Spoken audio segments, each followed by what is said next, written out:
But let's just breathe, but with a slightly different movement.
So you're drawing in air, and then you're expelling it.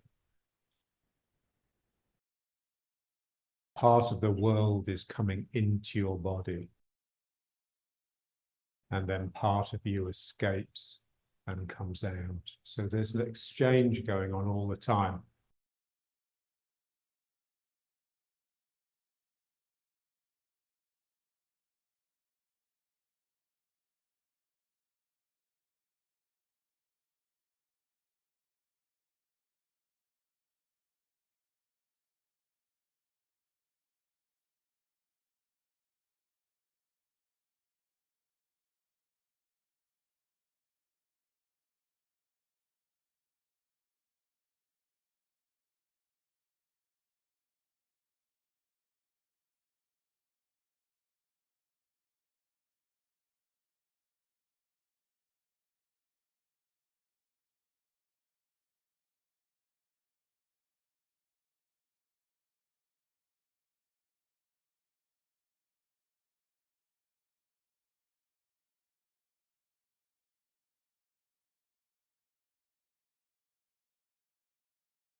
And now just switch your attention to the breathing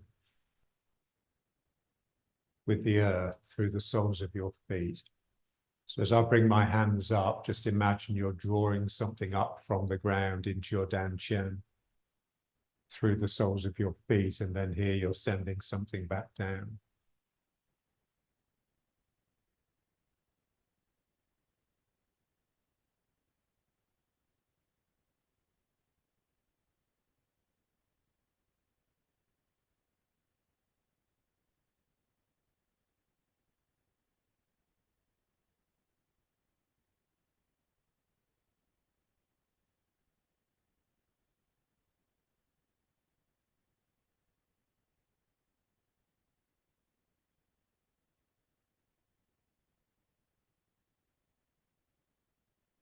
And then just change the hands. So now, as I breathe up through the legs, I just bring the hands up the front.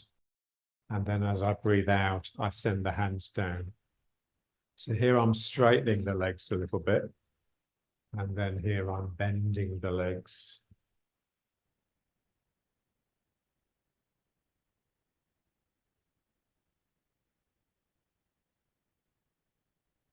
You're sucking at the ground, and that's drawing you down and the ground up. And then here you're breathing out and pushing the ground away.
Breathing, but not thinking.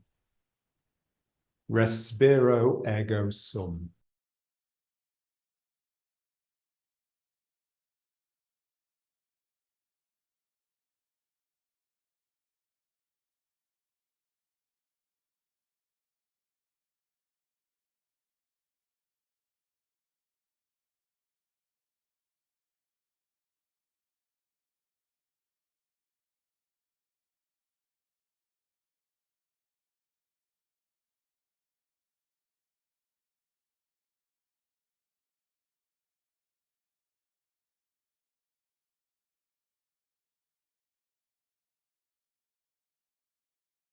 Now, my being requires respiration.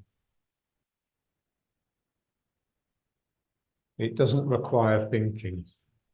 I'm just trying to look at what happens before I start thinking.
Or in order to breathe,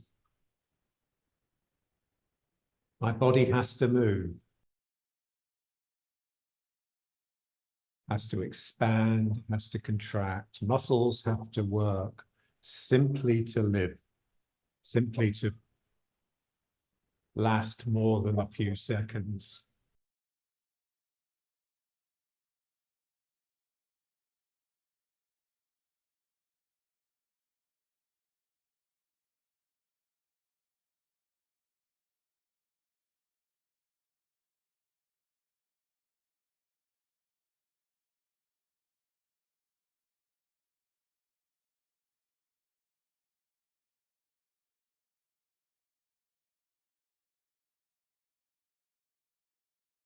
Bring it into riding horse.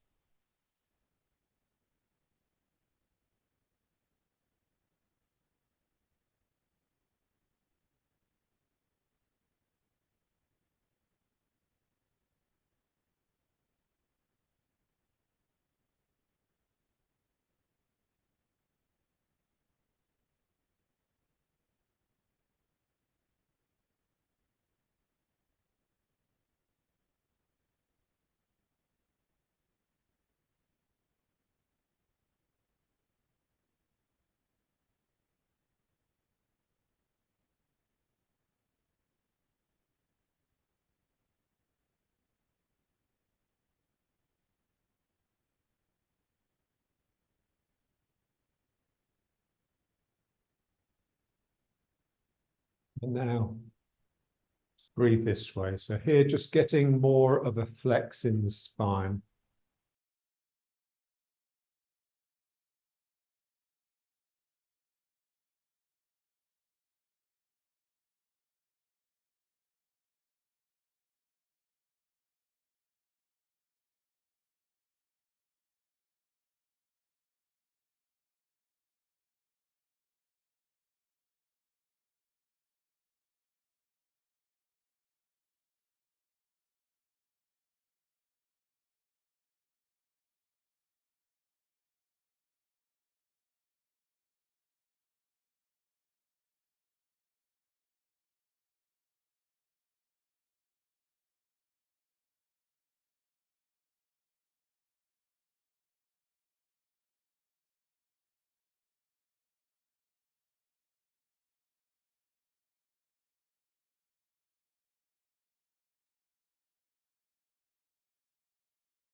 So back to riding horse. And now just feel the hips. And feel the shoulders.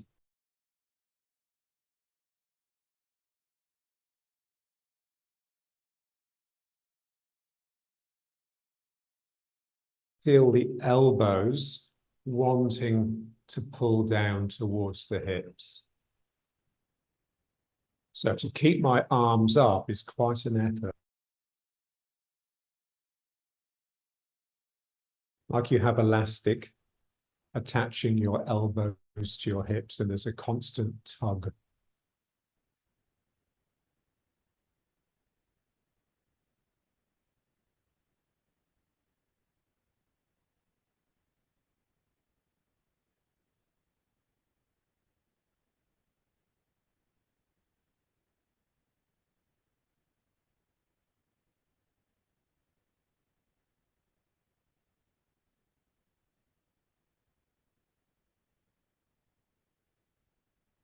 And then just bring the feet up.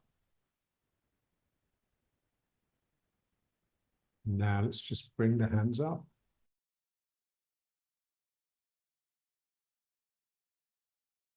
Out. So have that one hand up, one hand down, just for a little bit of asymmetry, which always keeps the system a little bit more lively. And then just tipping the shoulders, but trying to keep the hips level. So try and be conscious of the distance between the hip and the shoulder growing. So just concentrate on the side that's coming up.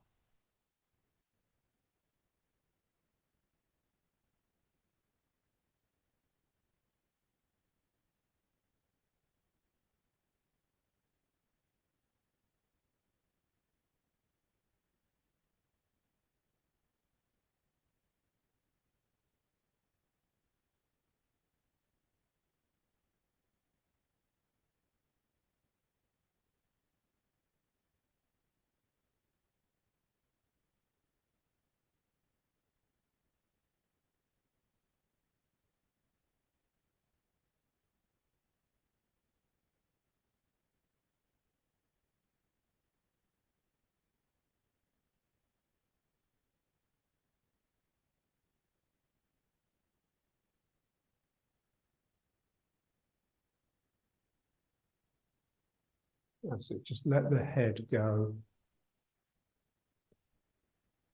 So the head should be the thing really that's moving the most. And the hands.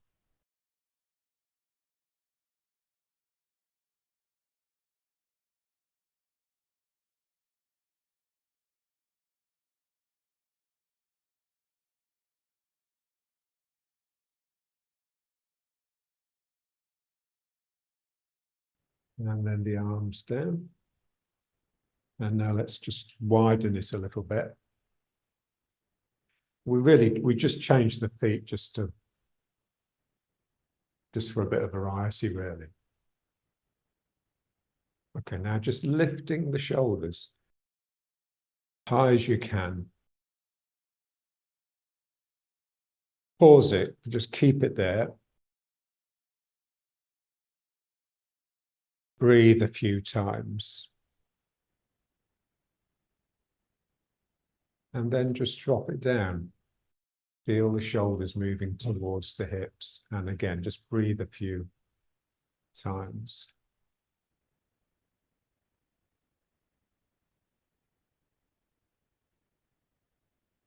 And then again up.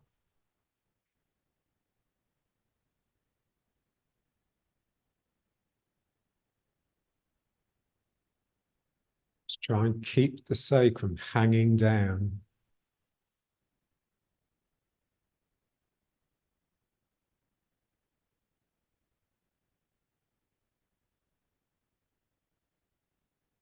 And then down.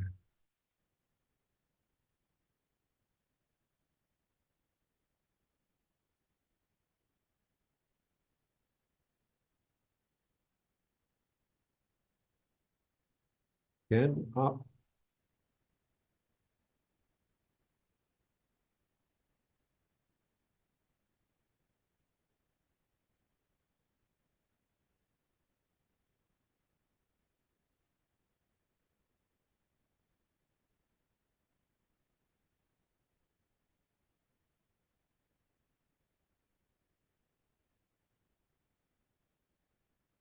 And down.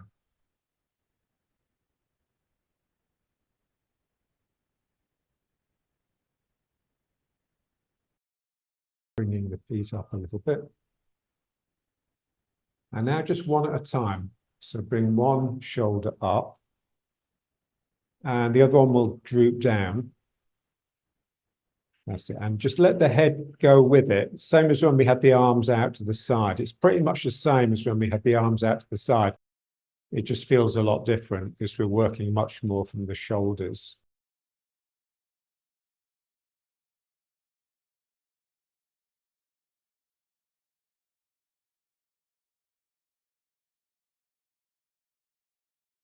Trying to let this hip drop.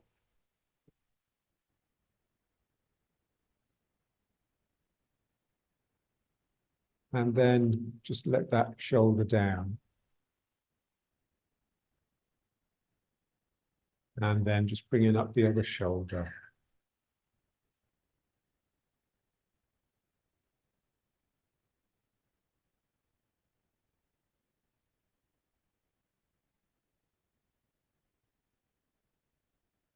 Make sure you just keep breathing. So once you reach the position, just breathe.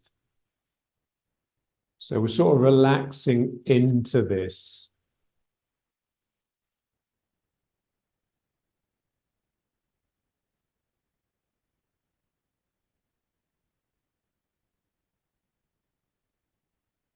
And then down. And then the other side.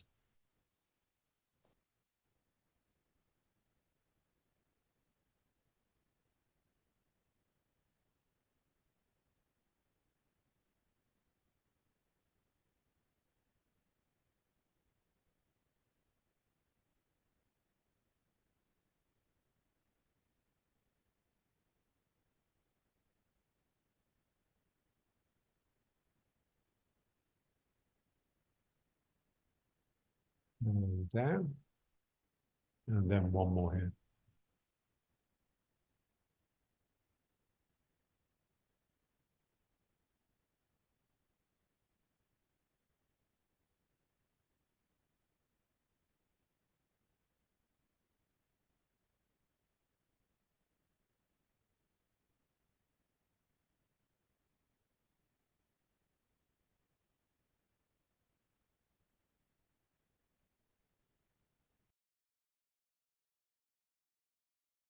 And now just a little bit wider. And now just rolling the shoulders, so bringing them up, rolling them back at the top and down and round.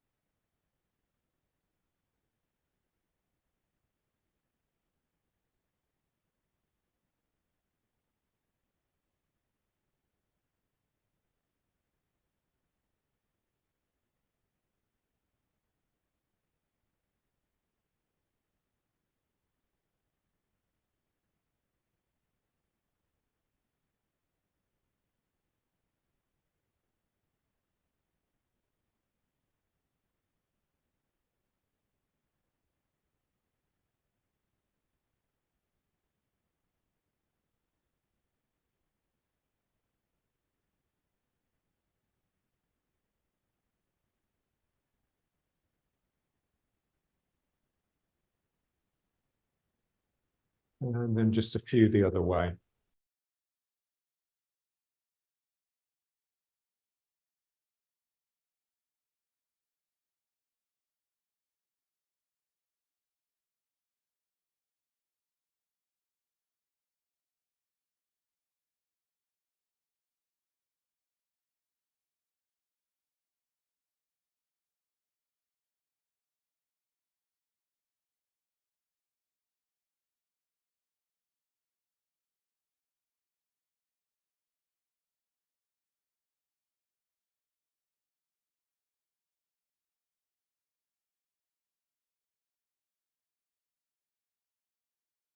Back to riding horse.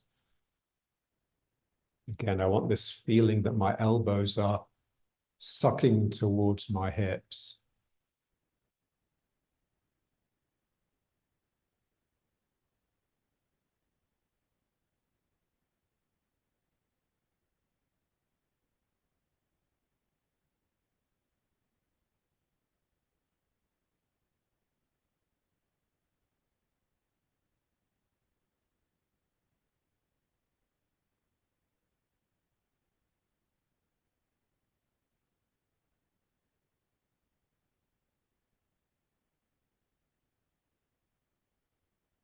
And now let's just make these big circles.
and then the other way.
And then back to riding horse.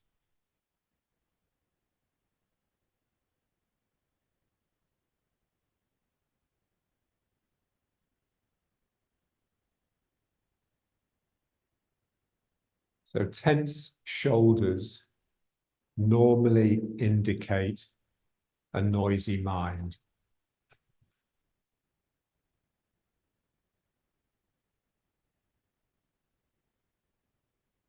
So meditation is all about trying to quieten that.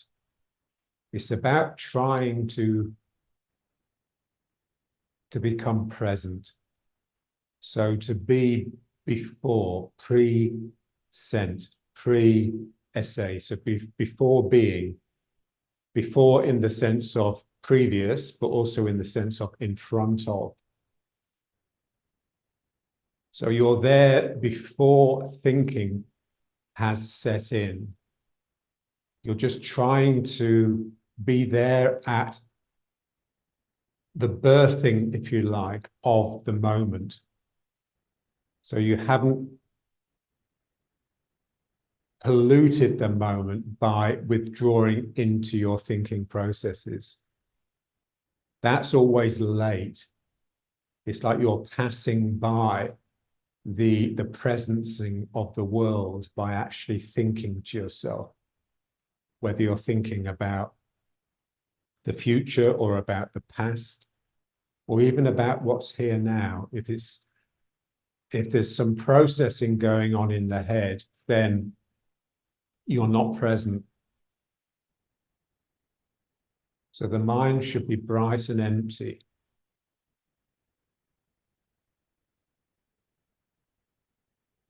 And then I can just let go of all of this because I only need to hold on to this in order to engage that complicated, elaborate process of thinking.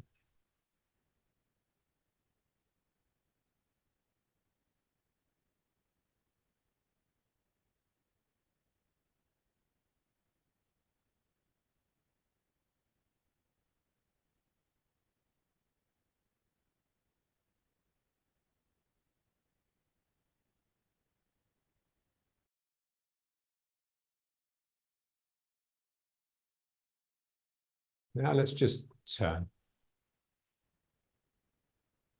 and just feel this sense of presencing. You're leaving something behind and you're coming into the new all the time when you're turning. This is the beauty of turning. This is when I can feel real presence. It's a present. You're being given a present, the opportunity to be aware of your presencing.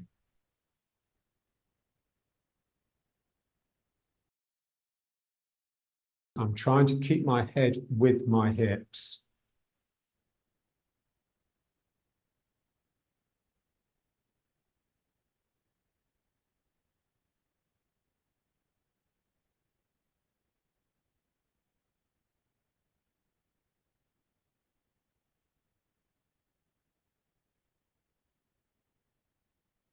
So we have to realize that thinking requires tension.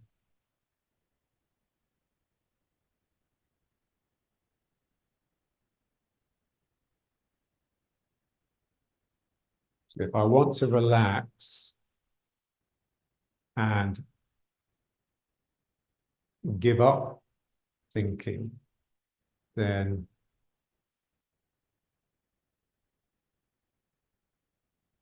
I just have to abandon words, if you like. This is the thing with meditation. It gives you the opportunity to look in great detail at the simplest of things, at the birth of words. How do words come about? Something in me has to contract in order to gather enough energy for a word to burst out. So that's what I'm trying to just let go of.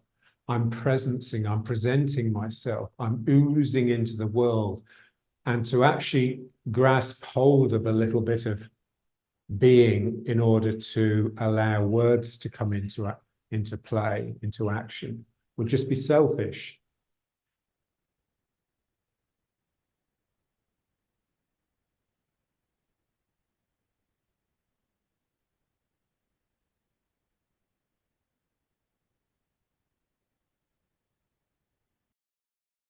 I'm acutely aware of this novelty that I'm turning into, as though for the first time every time.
Feel the shoulders pulling down from the head, expanding down and away from the head and down into the hands. So the centrifugal aspect of my turning, so my hands being thrown out, are sucking the shoulders away from the influence of the head and into the arms. And the arms are connected to the heart.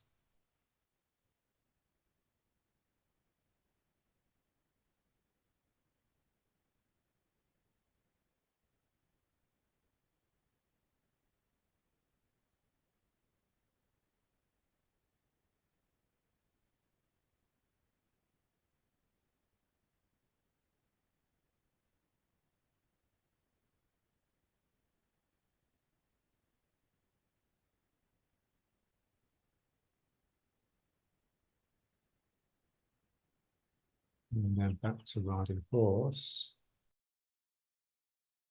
I don't want to pull my shoulders up in order to bring my arms up. My elbows are pulling down towards my hips, and it's a real effort just to get them up. So they're pulling down from the head. The elbows are being pulled towards the hips, and that is also pulling my shoulders down into the elbows, so therefore into the hips.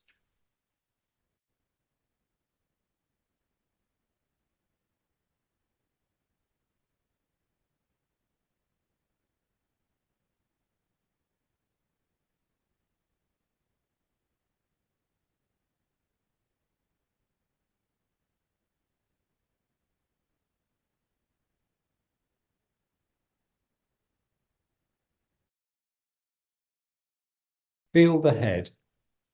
So, you know, you're getting anxious about something, you're thinking about something unnecessarily and just getting a bit anxious.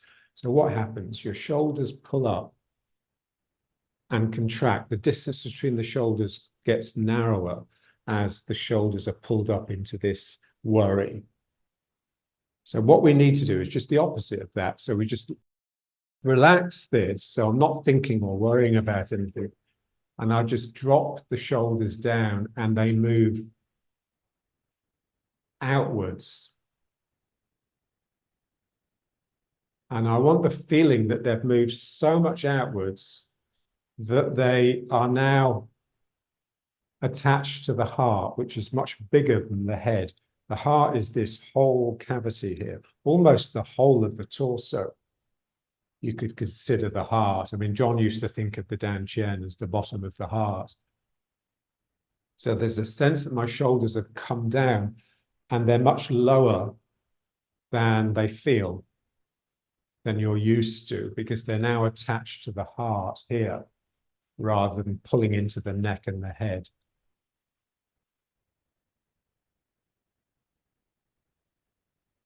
And that requires maturity. It's a maturity which is really just a lack of anxiety. You're just mature enough to just let go of all of those childish worries, which are no longer of any use. They're holding you back.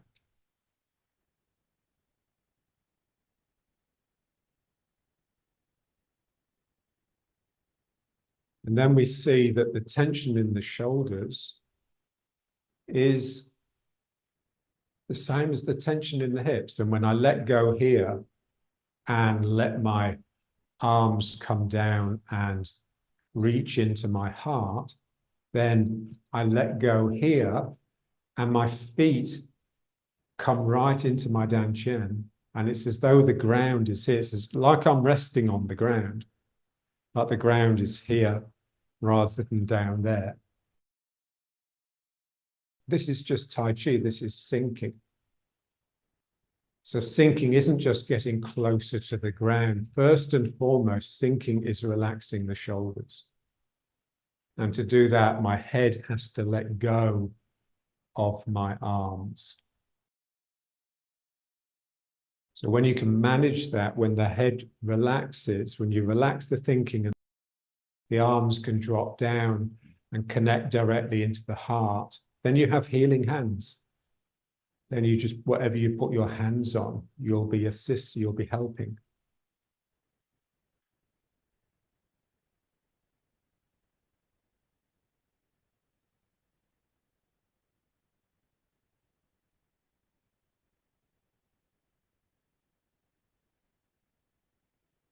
When you're sitting there meditating like this, or, you know, whichever mudra you use,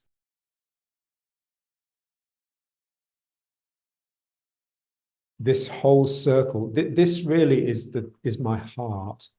I'm enclosing my heart within my hands, my arms.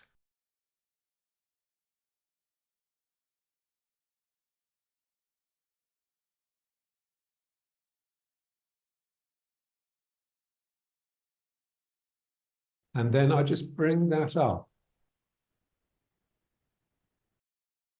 This real sense, I'm not bringing it up by lifting my shoulders. I'm bringing it up, and that is helping my shoulders droop down even more. So it's really difficult to get the arms up.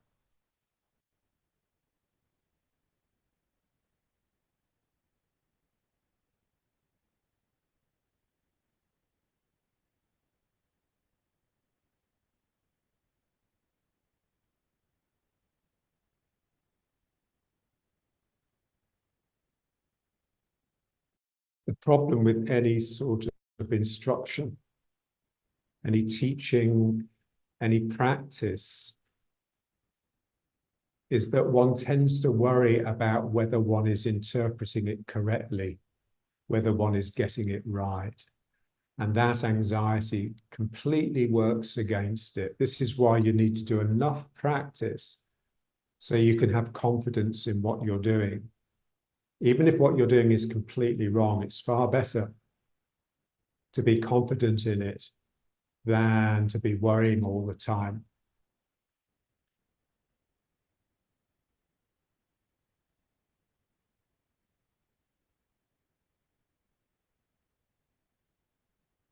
If it's wrong, then practice will make it right. This is the beauty of Tai Chi. It adjusts itself with practice. You don't need very much from the teacher. You just need a form and a few basic principles, and then it's up to you.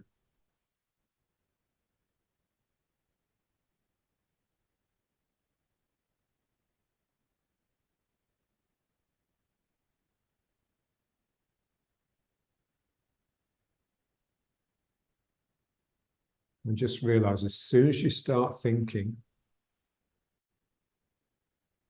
you're no longer present. You're not present as early as you could be. John was obsessed with before. He always claimed that the Chinese had difficulty dealing with him,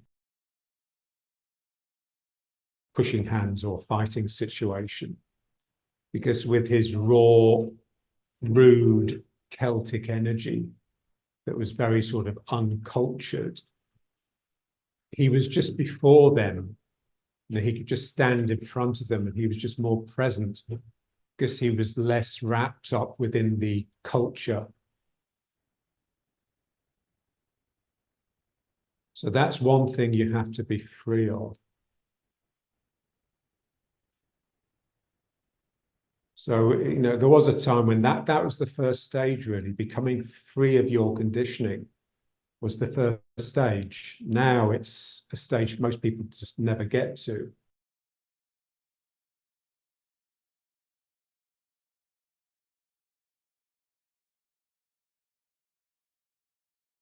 You have to be very suspicious of what you've inherited from your parents and also from your culture, because you can guarantee it's holding you back.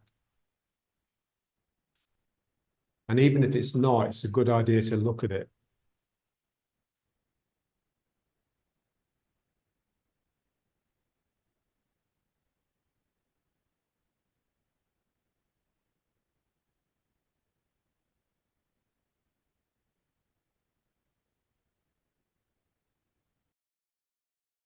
And now let's just finish with just a bit of this, because this sort of gets into the shoulders as well.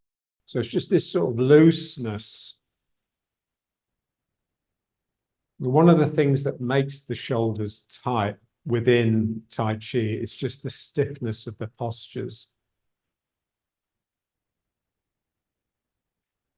That's another aspect of mind that we'd like to abandon. This tendency of the mind to think that it knows.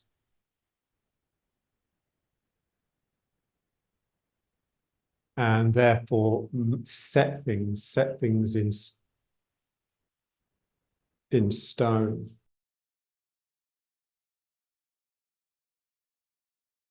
So my hips are working, and that's working the shoulders, but they're not quite in phase. There's a sort of wobble.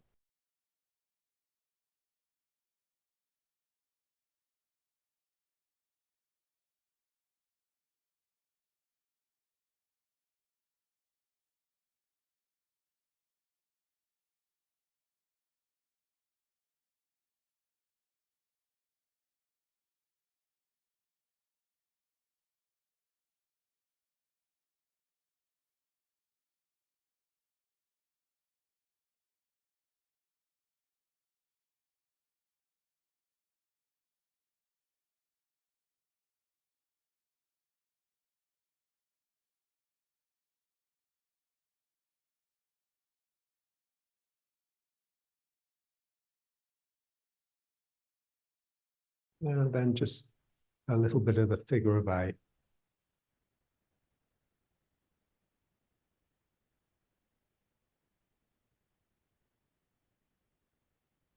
I want to make sure it's coming from the turning.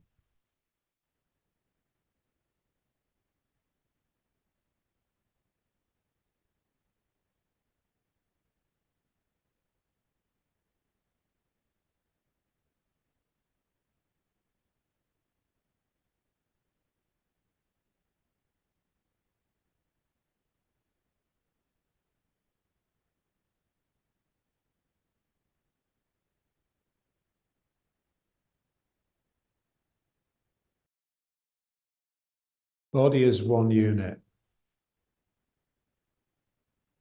So when we concentrate too hard, everything tends to contract into the mind. So in a sense, we become much smaller. We occupy a smaller space than we should. We want to occupy the whole of our body. Mind fills my body.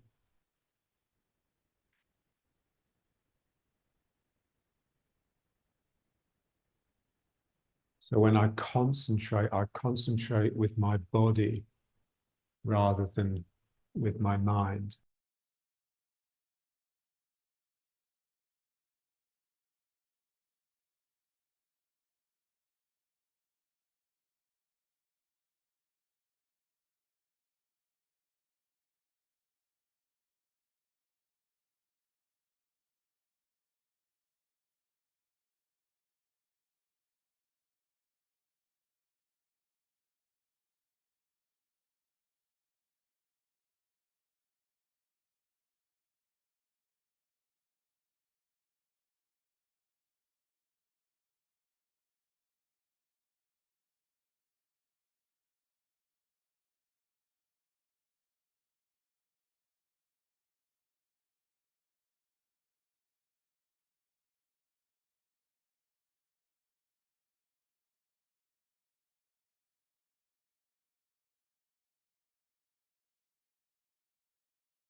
Back to riding horse. So just feel the elbows pulling into the hips. And when I release here, when I let this expand, then my hips become my ankles, like my leg has disappeared and my feet are now sticking out here. And then I just bring the arms up. I want the raising of the arms to pull my shoulders down. So I'm not pulling the arms up with the shoulders, which should be this. The arms are just coming up as though by magic, like there's two ropes, two threads that are just pulling my arms up. The more they pull up, the more the weight of the arms drags the shoulders down into the hips. So I have to get that without it collapsing my spine at all. And just a sense now that my shoulders are coming from my heart. They're not sucking up towards my head. So what happens with my hands is an expression of my heart, not my clever head.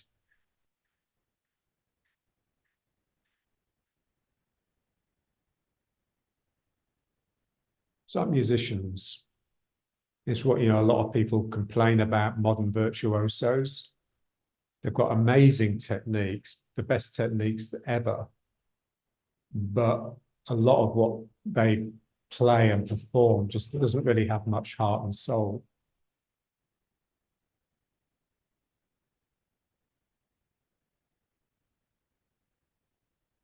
But this is dragging down.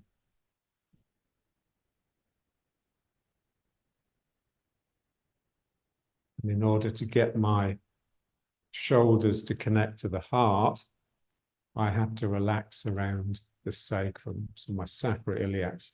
The sacrum becomes more and more dominant, more and more the center of the body.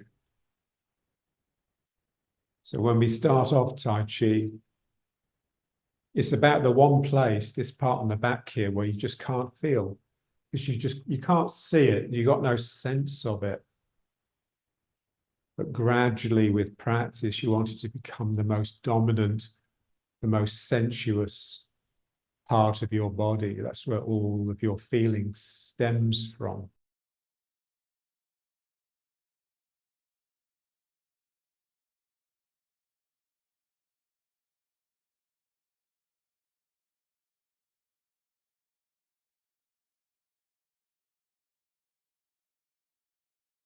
Bring it up.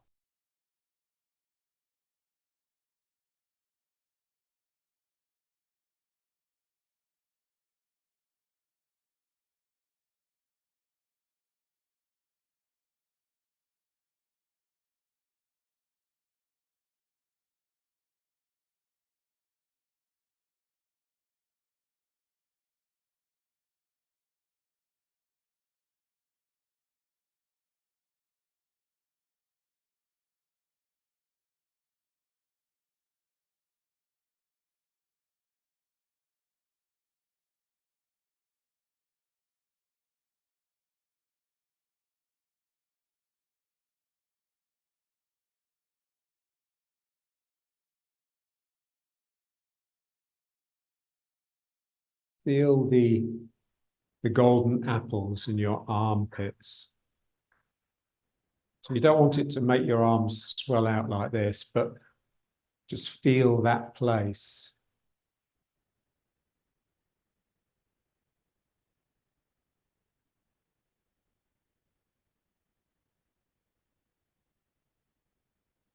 It's all awareness, really.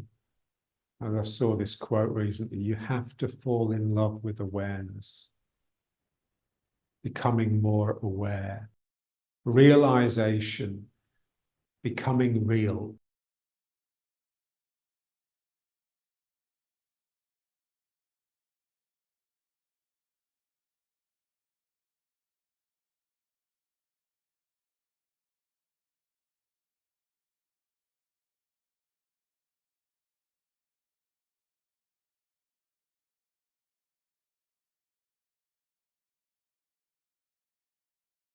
And as soon as I think, I pull away. I retreat from presencing. I retreat from the here and now.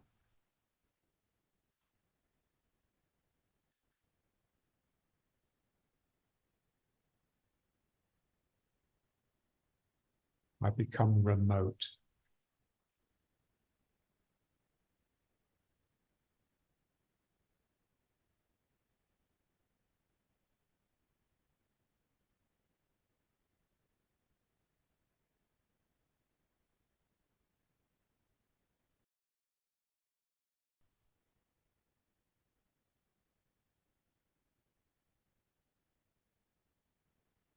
And here as well, just feel the elbows pulling down.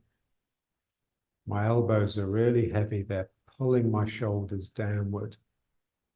And they're also pulling in, which is tending to squeeze the fingers upwards. So the structure of this prayer posture is maintained by the relaxation in the shoulders.